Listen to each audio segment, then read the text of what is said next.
All right, let's see. This week, our first question we have is from Shelly on carb ups and cycling for women. She says, "Hi, I'm new to your page, and it seems like you would be a very knowledgeable and kind person to ask. Clearly, she hasn't followed us very long. I'm sure you get a ton of questions, so I'll make it short. I've been successful with keto in the past, but now that I'm back on it, I cannot lose weight. I've been told my body is used to it and to give it time. My question is about carbing up, as I've heard it's necessary for women because of hormones. Carbing up is more complicated for me, but if I needed it to be healthy, I could do it. What are your thoughts on women needing higher carbs at times?" Man, this is an interesting one to unpack because we cruise over to our good friends Tyler and Luis at Keto Gains, and they have tens of thousands of women following their protocols, and they're not like exploding into fits of adrenal burnout and thyroid downregulation and whatnot. I think a big part of that is that people are really on point with electrolytes within their stewardship. That said, and there's going to be kind of a little bit of a common theme here with leaning out, we do need a caloric deficit. So by hook or by crook, we kind of have to figure that out. So one of the things that is multiple things interesting within that Keto Gains community, mainly women, like 85% women, like 30 to 55, something like that. So you would think that they would be right in that strike zone where they would be the most prone to having problems, but they're on point with protein, they're on point with electrolytes, and people are continually stunned by how few calories they need to eat to be at their like caloric deficit or even a maintenance.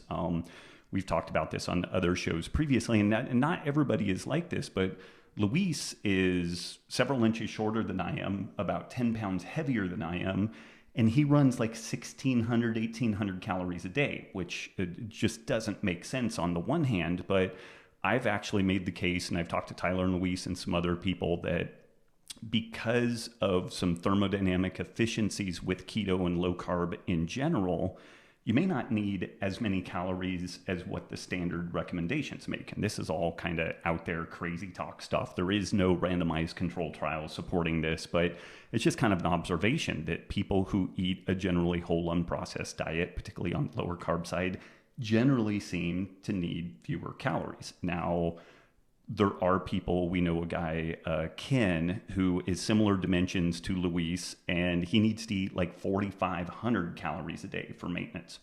So there are outliers out there. Like, again, like it seems like Luis is eating far too many calories, and then it seems like Ken is eating far too many calories. All of that said, so, I don't know that leaning out specifically is going to be made or broken by the addition of carbs. The thing that Shelly, sticks out to me is,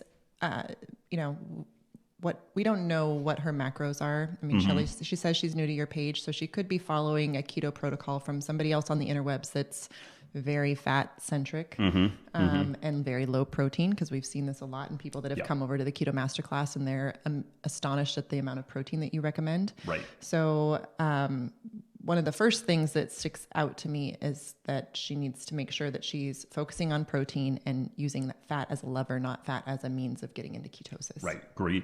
Fantastic point. And then even though I've been singing the praises of the Keto Gains folks, they do oftentimes move women and athletes in general to higher carb levels at some point. And this is just stuff that they play with.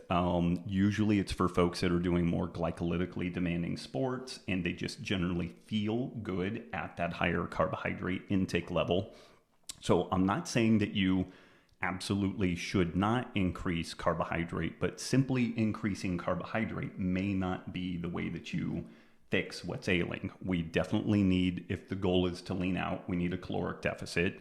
Probably, to Nikki's point, probably the best way to facilitate that is making sure that you're on point with protein, and then really getting in and using something like the Keto Masterclass or the Keto Gains macronutrient calculator to get a good, idea of what the appropriate caloric level is, to say nothing of the overall macronutrients. Anything else? Can I beat that one to death further, or No, is that pretty good? I think that's good.